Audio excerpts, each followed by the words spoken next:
No. Toujours avec Gabriel Cluzel et avec Louis Osalter. On revient en 2025. On a fait un véritable saut dans l'histoire avec Georges-Marc Benamou et on se souviendra de cette conversation. Jean-Marc, et on en parlait pendant la pause publicitaire avec Gabriel, Georges-Marc, pas forcément réponse à toutes les questions, mais il ouvre énormément de tiroirs qui sont, des questions qui sont posées, qui ont été posées par le passé, sur lesquelles on n'a pas de réponse, parce que sans doute, il y a des réponses embarrassantes. Il y a encore des tabous sur ce sujet, très fort. Oui, beaucoup de tabous. Je voudrais qu'on parle des prisons, des attaques des prisons. Gérald Darmanin était ce matin sur nos antennes, Europe 1 et CNews avec Sonia Mabrouk. La question, c'est qui se cache derrière les attaques contre les prisons? Le narcotrafic, évidemment, dit le ministre de la Justice. On l'écoute. Il y a manifestement, on voit bien, des gens qui essaient de déstabiliser l'État en l'intimidant. C'est une intimidation grave et on essaye de voir si l'État va reculer. Nous mettons en place, dans la loi narcotrafic que j'ai portée, un régime carcéral inédit, semblable à la loi antimafieuse italienne, qui a montré son efficacité en Italie. Nous créons des prisons de haute sécurité qui n'ont jamais existé en France. Et pourquoi êtes-vous sûr que c'est la main des narco-bandits? Vous excluez la piste de la mouvance d'ultra-gauche à cet instant? En nature, ayant été ministre de l'Intérieur, je n'exclus rien, mais quand on tire à la Kalachnikov contre des centres pénitentiaires comme hier à Toulon, c'est plutôt un mode opératoire de délinquants, de jeunes délinquants qui sont peut-être payés quelques milliers d'euros pour faire ce genre de choses. Voilà, donc Gérald Darmanin, ministre de la Justice, ce matin sur Europe 1 et sur CNews. Louis Osalter, ce lien est-il aussi évident que le dit le ministre?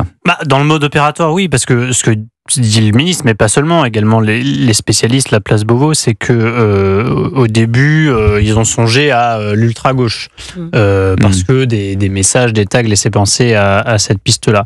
Mais le mode opératoire ne correspond pas à celui qui est souvent à la fois de la menace, du tag, du sabotage, de la dégradation. Le mode opératoire et le fait d'utiliser des armes automatiques ne correspond pas au mode opératoire habituel de l'ultra-gauche, qui, au demeurant, a un petit peu baissé en activité ces derniers temps, en partie pour des règlements de compte internes d'ailleurs. C'est tout à fait un autre sujet.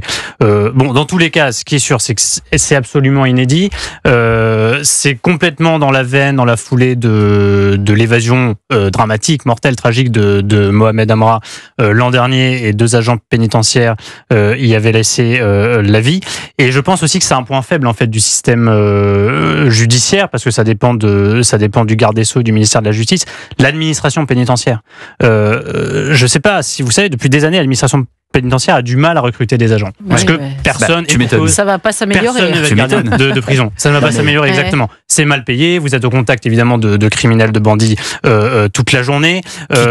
Qui te disent on sait où est ta femme, on sait où sont tes enfants. Insultes, agression, tu me fous la paix. Prise d'otage, menaces, et désormais menaces tag trouvées dans le vestibule d'immeuble d'une agente d'une prison en Seine-et-Marne.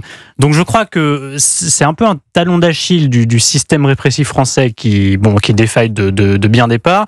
Mais le fait que les narcotrafiquants, si cette piste est bien avérée, s'y attaquent directement, c'est extrêmement inquiétant, parce que c'est déjà un point faible. C'est un point par lequel ils essaient de s'engouffrer, et ça a été vu effectivement dans des pays, je pense à l'Amérique latine, dans lesquels les narcotrafiquants mènent une guerre ouverte, armée, à l'État. On n'en est pas encore là en France, il y a un cap qui est franchi. Oui, de fait, c'est inquiétant, parce que jusque-là, des évasions, on connaissait, mais là, c'est une attaque frontale. Ça ressemble aussi quand même à ces gendarmes. Vous savez, il y a quand même des casernes de gendarmerie qui avaient été attaquées. Je me souviens au moment de l'affaire Adama Traoré. Là aussi, on est dans l'offensive. C'est un autre genre d'attaque, mais on n'est plus dans la défensive. C'est plus des délinquants qui sont dans la défensive et qui ont peur des forces de l'ordre. C'est l'impunité de ceux qui sont dans l'action. Alors, j'entends, et de fait, j'ai entendu les analyses qui ont dit ça ressemble à l'ultra-gauche, parce qu'il y a un peu de littérature, c'est pas le propre des narcotrafiquants d'écrire des phrases sur les murs. Et puis, mais en même temps, la Kalachnikov, c'est pas l'ultra-gauche. Après, l'extrême gauche, il y a eu Action Directe, on l'a connue violente aussi. Donc c'est vrai que la pire des hypothèses, c'est peut-être la jonction entre les deux. Parce que vous savez, on pense souvent à la jonction qui existe déjà dans d'autres pays, au Liban, le Hezbollah, tout ce que vous voulez, et aussi un peu en France d'ailleurs, parce qu'une fois Bruno Retailleau l'avait dit, entre l'islamisme et les narcotrafiquants, l'un s'alimentant de l'autre, etc. Mais on peut imaginer, évidemment, le troisième larron qui se trouve être des factieux d'extrême gauche.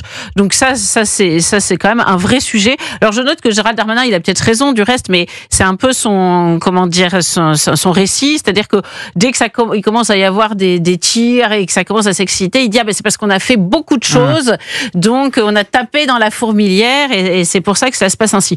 Néanmoins, reconnaissons que c'est une étape supplémentaire qui est franchie et elle n'est pas très rassurante. Ouais. Sur un autre sujet maintenant, le patron de Safran qui ne veut plus investir dans les villes dirigées par les écologistes. On va écouter Olivier Andriès qui a été accueilli par des tomates sur le site industriel à Rennes, jetées par les écologistes. Le projet est maintenu, mais écoutez ce qu'a déclaré Olivier Andriès lors d'une commission d'enquête. Hier, c'était à l'Assemblée nationale. On a été surpris, dès l'annonce, d'être critiqué par les écologistes à Rennes, qui ont mis en cause la majorité municipale de Rennes. Et là, les écolos nous ont jeté des tomates sur le thème « c'est scandaleux, un groupe vient s'installer, créer de l'emploi, c'est l'aéronautique, c'est l'avion, ils vont polluer, et puis c'est le militaire, c'est pas bien ». Pour moi, il n'est plus question aujourd'hui d'investir en France dans une ville qui est détenue par une majorité écologiste. Quand on crée 500 emplois dans une région, si c'est pour se faire accueillir par des tomates, ce n'est pas la peine, je ne le ferai pas. Alors j'imagine qu'il y a quelques auditeurs en entendant ça qui sont tombés de leur chaise. Comment est-ce que vous voulez qu'on avance en fait dans ce pays, Gabrielle Cluzel ? Non, mais moi je trouve qu'il a eu raison de le dire parce que ça le mérite de la franchise. Mais il faut voir que on peut imaginer ce qu'il dit aussi à l'échelle d'un pays, voire d'un continent, parce que les écologistes dans notre pays représentent quoi ? 3% aux élections, mais en revanche, en poids, en influence, en lobbying, ils sont extrêmement forts. Donc si vous voulez, alors c'est vrai qu'ils parlent de villes. Ils parlent fort. Et voilà, mais ils parlent fort, ils sont entendus et écoutés, ils ont une espèce de magistère moral. Donc ils parlent de villes qui sont menées par des maires écolos et des pots cassés en quelque sorte, enfin de la difficulté qu'il a avancée. Mais encore une fois, on peut raisonner en termes du pays tout entier. Et nous chassons des entreprises, nous chassons nous parlons de réindustrialisation, mais comment réindustrialiser dans ce contexte ? C'est absolument s'il faut choisir sa ville en fonction de la couleur politique, Louis Osalter, vous avez raison de parler de l'échelle d'un continent, parce qu'en Europe aussi, on assiste à ce risque-là. Ouais. Qu'est-ce qui s'est passé sous le précédent mandat européen ? C'est-à-dire sous la première commission de Madame von der Leyen, qui avait une coalition avec des textes qui étaient votés par les écologistes européens, assez influents à l'époque, car plus nombreux. C'était le fameux Green Deal, ce pacte vert, qui a notamment abouti à l'interdiction de la voiture thermique neuve en Europe à l'horizon 2035. L'industrie automobile, aujourd'hui, toutes les semaines, vous avez un avertissement d'un industriel de l'automobile européen disant « on va pas y arriver, on va pas s'en sortir, on va être envahi de voitures électriques chinoises ».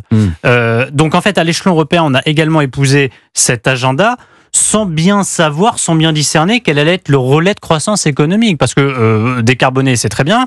Le problème, c'est que une fois de plus, on a oublié de compter. Non, voilà, on a oublié déjà on a oublié les plus modestes, on a oublié les plus pauvres. Ça, on l'a vu avec le sujet des zones à faible on a fait les gueux. Exactement. On dirait Alexandre Jardin sur les ZFE. Qui ne peuvent plus entrer dans certains centres-villes. Mais surtout, on a pris un risque de suicide d'une partie de notre industrie. Donc aujourd'hui, il est tout à fait symptomatique que des patrons réagissent comme ça, et je crois que ce n'est qu'un petit bout, c'est de la face immergée de l'iceberg par rapport au risque européen à l'échelle continentale qui a été pris. Et il le fait devant la commission présidée par Charles Rodwell, qu'on connaît bien ici, qui vient souvent à Europe 1 dans Europe 1 Soir, sur cette commission destinée à arrêter les freins à la réindustrialisation en France. Merci Gabriel, merci Louis Osalter. C'est déjà terminé, c'est rapide.